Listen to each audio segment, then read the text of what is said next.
నమస్తే. వారసులు వస్తున్నారు, జాగ్రత్త. అదేంటి అనుకుంటున్నారా? ఏం లేదండి, మన స్టార్ హీరోస్ వాళ్ళకు వారసులు రాబోతున్నారు.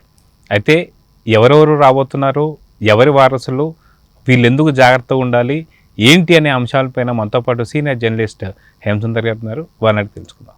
సార్ నమస్తే. నమస్తే అండి. సార్, వారసులు వస్తున్నారు, జాగ్రత్త. అంతకుముందు చుట్టాలు వస్తున్నారు, జాగ్రత్త అనే సినిమా చూసాం. అది చాలా మంచి హిట్, మంచి ఫన్ బేస్ ఉన్నది. ఇప్పుడు వారసులు వస్తున్నారు, జాగ్రత్త అనేసి అనుకుంటున్నాం. ఎవరెవరు వారసులు వస్తున్నారు, వాళ్ళు ఎందుకు జాగ్రత్తగా ఉండాలి? అంటే వారు జాగ్రత్త ఉండాలా, లేదంటే జాగ్రత్త ఉండాలా? ఎవరు తగు జాగ్రత్తలు ఏం తీసుకోవాలి అంటే ఏం చెప్తారు? సినిమా అంటేనే రాజకీయం అండి. అంటే రాజకీయాల్లోనూ సినిమాలు చూపిస్తున్నారు, సినిమాలోనూ రాజకీయాలు కనిపిస్తున్నాయి. కాబట్టి ఇక్కడ ఏంటంటే నెపోటిజం అంటూ ఉంటారు.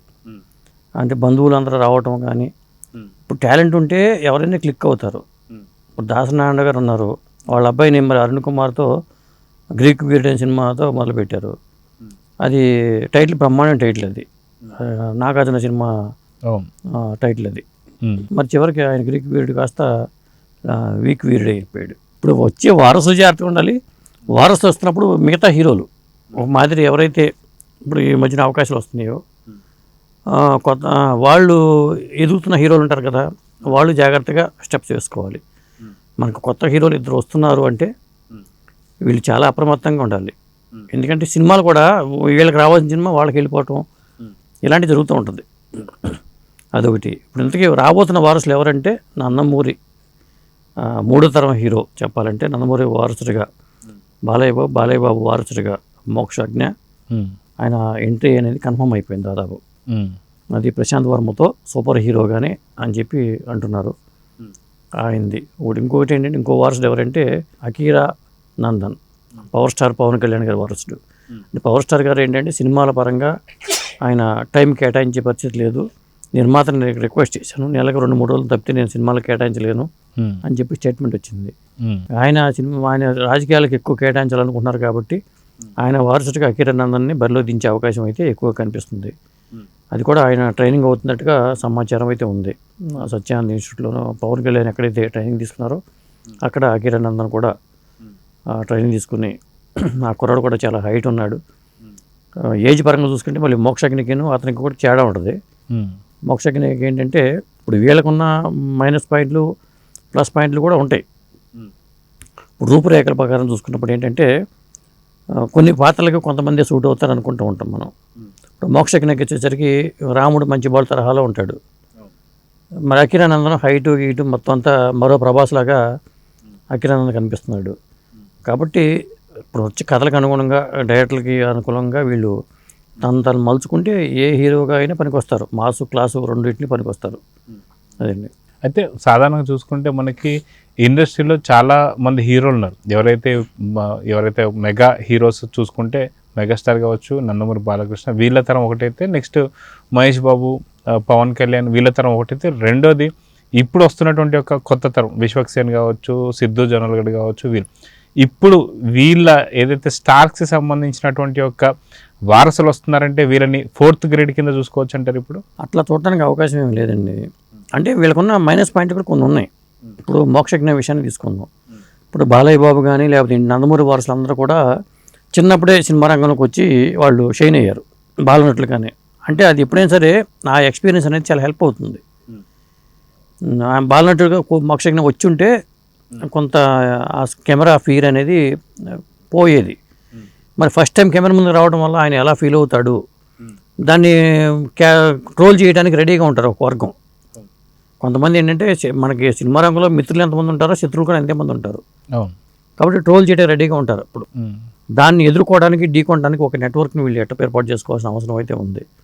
ఇప్పుడు జూనియర్ ఎన్టీఆర్ చిన్నప్పుడు చైల్డ్ ఆర్టిస్ట్ చేసాడు, రామాయణం చేసాడు కాబట్టి అది ఎక్స్పీరియన్స్ అనేది చాలా హెల్ప్ అయింది. పైగా ఆ డ్యాన్స్ కూడా కూచిపూడి నేర్చుకోవడం అనేది కూడా హెల్ప్ అయింది అతనికి.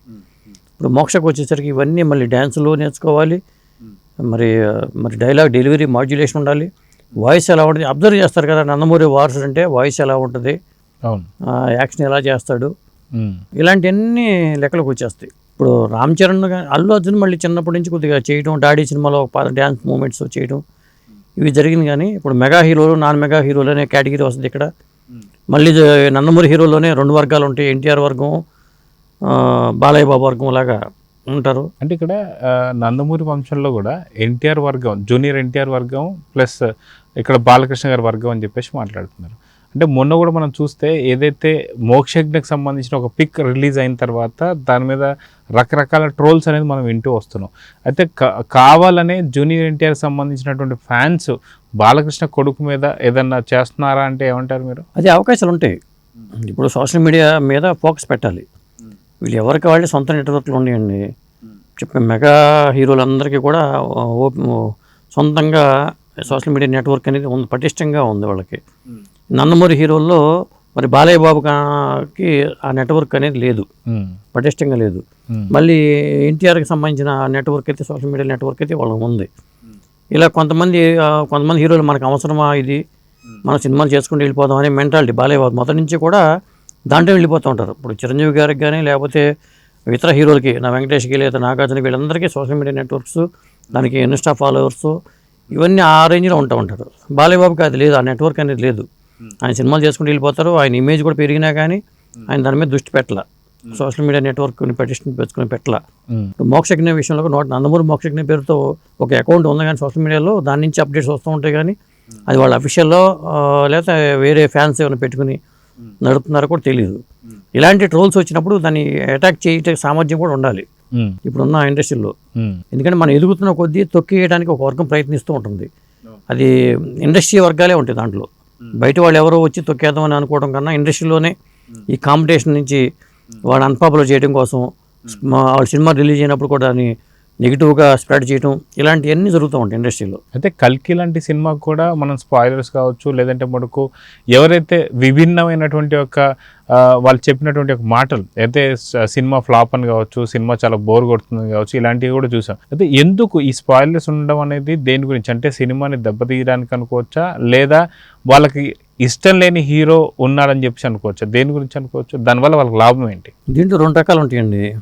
ఒకటి వ్యూస్ కోసం సొంతంగా యూట్యూబ్ ఛానల్స్ సొంతంగా ఇది ఉంటాయి. నేను ఒక్కడే తోపు, నేను చెప్పేది కరెక్ట్ అని చెప్పుకోవడం కోసం ఊరందరిదే ఒక దారి, ఉరిపికట్టే ఒక దారి అంటారు కదా. వాళ్ళందరూ బాగుందని చెప్తే కొంతమంది బాగాలేదని చెప్పుకుంటూ వెళ్ళిపోతే వ్యూస్ వస్తాయి. దానికోసం కూడా ఫేక్ రివ్యూలు పెట్టుకోవటం, నెగిటివ్గా కోడిగుడికి ఏకలు బేగినట్టుగా చేయటం, ఇలా చేస్తూ ఉంటారు. అది ఒక లాభం కోసం చేసే ఒక వర్గం ఉంటుంది. ఇంకోటి ఏంటంటే వేరే హీరోల వర్గం ఏంటంటే, అరే ప్రభాస్ పెద్ద పానీ హీరో అయిపోయాడు, ఈ ప్రభాస్ని ఇప్పుడు మన ఆదిపురుష ఫ్లాప్ అయింది, లేకపోతే ఇవన్నీ సాహో ఫ్లాప్ అయింది, ప్రభాస్ని తొక్కేద్దాం అనుకునే వర్గం కూడా ఉంటుంది. ఆయన ప్యారండీ హీరో, మనం ఏమైనా ప్రాంతీయ హీరోనా, ఈ టైపు ఈగో ప్రాబ్లమ్స్ కూడా ఉంటాయి. అది ఎవరికి ఉంటుంది ఏంటనేది తర్వాత విషయం. ఈ సమస్య ప్రతి ఇండస్ట్రీలోనే ఉంది. కాబట్టి వీటి మీద చాలా జాగ్రత్తగా ఉండాలి. వారసులు అనేవాళ్ళు ఎవరైనా సరే చాలా జాగ్రత్తగా ఉండాలి, దాన్ని ఎదుర్కొంటూనే బయటకు వెళ్తూ ఉండాలి. అయితే మొత్తానికి చూసుకుంటే ఇక్కడ పవన్ కళ్యాణ్ సంబంధించి వచ్చే వారసుడు ఎవరైతే ఉన్నారో అకీరా నందన్ కావచ్చు, అదేవిధంగా బాలకృష్ణ నుంచి వస్తున్నటువంటి ఒక మోక్షజ్ఞ కావచ్చు, వీళ్ళిద్దరు మాత్రమేనా? ఇంకా వారసులు వచ్చే వాళ్ళు ఎవరు ఉన్నారా అంటే ఏం చెప్తారు? అంటే హీరోల పరంగా చూసుకుంటే వీళ్ళు తప్పితే ఇప్పట్లో వచ్చేవాళ్ళు ఎవరో కనపట్లేదండి. అంటే హీరోల పరంగా చూసుకుంటే మనకు చూసుకుంటే వెంకటేష్ ఫ్యామిలీలో వాళ్ళంతా అసలు ఫ్యామిలీ పర్సన్స్ లాగా అటు ఉండిపోతే ఆడపిల్లలు ఉన్నారు కాబట్టి అట్లా వెళ్ళిపోతూ ఉంటారు. ఇక నాగార్జున గారి ఫ్యామిలీలో అఖిల్కి మరి ఎంత వాళ్ళ నెట్వర్క్ ఉన్నా కానీ అతనికి టైం బాగుండకపోవటమో లేకపోతే ఏంటో కానీ హిట్ పడకపోవటం వల్ల వెనకబడిపోయాడని చెప్పాలి. ఒక నాగ చైతన్యం మాత్రమే పైకి వచ్చాడు, అఖిల్ పెద్ద రాణించల. ఇట్లా వారసుల పరంగా చూసుకుంటే ఇంకా ఆ ఫ్యామిలీ అఖిలేని ఫ్యామిలీలో ఇంకా వారసులు అంటే ఎవరు లేరు. ఇక చిరంజీవి గారి ఫ్యామిలీలో దాదాపు అఖిల వీళ్ళే, ఈ జనరేషన్ వాళ్ళే, పవర్ స్టార్ పవన్ కళ్యాణ్ సంబంధించిన వాళ్ళే ఇప్పుడు రాబోతున్నది ఆయన అని చెప్పుకోవాలి. ఇలా మహేష్ బాబు ఫ్యామిలీలో మహేష్ బాబు గారి అబ్బాయి ఇంకా రావడానికి బోల్ టైం పడుతుంది. వాళ్ళ అబ్బాయి కన్నా ముందు వాళ్ళ అమ్మాయి ఏమైనా రావచ్చు అని చెప్పలేము కూడా. ఇట్లా ఉంది. సో చూద్దాం సార్, ఖచ్చితంగా వారసులు వస్తున్నారు, జాగ్రత్త. అంటే వారసులు జాగ్రత్తగా ఉండాలా, లేదా సినీ ఇండస్ట్రీ జాగ్రత్త ఉండాలంటే ఖచ్చితంగా వారసులే కొంత తగు జాగ్రత్తలు తీసుకొని అన్ని పటిష్టమైనటువంటి ఒక నెట్వర్క్తోనే రావాలని అయితే కోరుకుందాం. నమస్తే.